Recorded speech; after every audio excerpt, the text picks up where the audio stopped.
I saw One Night Only early. I saw it at the Regal Mystery Movie, so I did not know what I was going to see. Regal does this thing where about every other Monday they preview a film that is yet to come out. So I got to see this one prior to its actual release.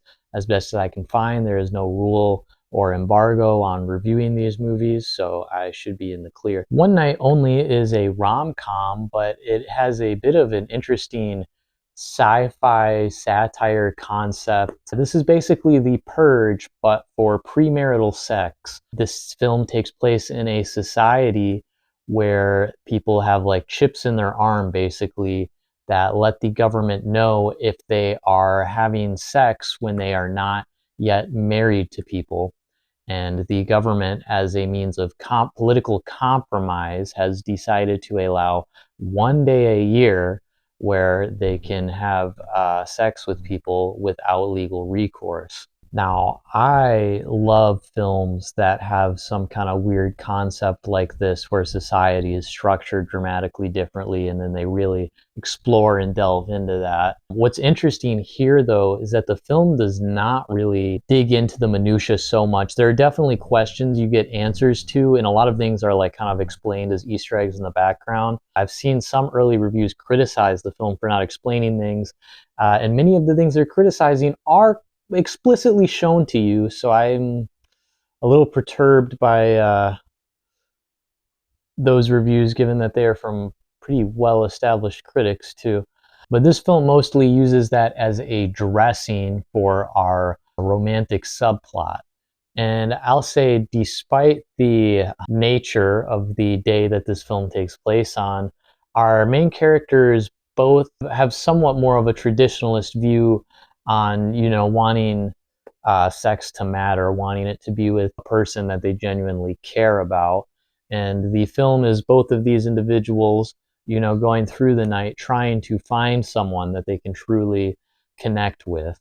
I will say I was not necessarily enthusiastic about this film from the trailers.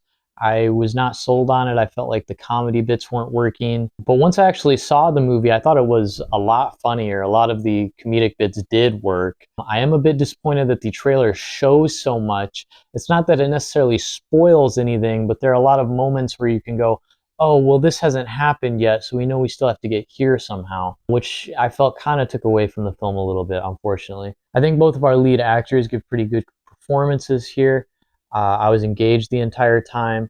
I think the comedy works really well. They actually do play a lot of jokes off this hyper Puritan society where sex is so scrutinized. There's lots of pop songs and stuff where the lyrics are quite literally changed to match this. I thought it played around with a lot of interesting ideas.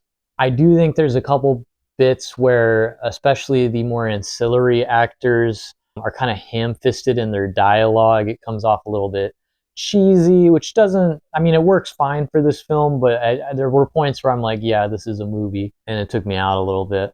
I would say this is pretty in line with your typical rom-com. There are lots of twists and turns, and there's a lot of stuff planted for how we might get to a satisfying ending, but I still feel like the film was able to subvert my expectations enough that we end up landing on a spot that I felt worked for the film, made sense for the characters, played off everything that had been built up, but still wasn't exactly what I had envisioned in my head. There's a couple sort of like red herring elements that you'd think, oh, this is where we're gonna go to, this is where the story's gonna, really take its climax at.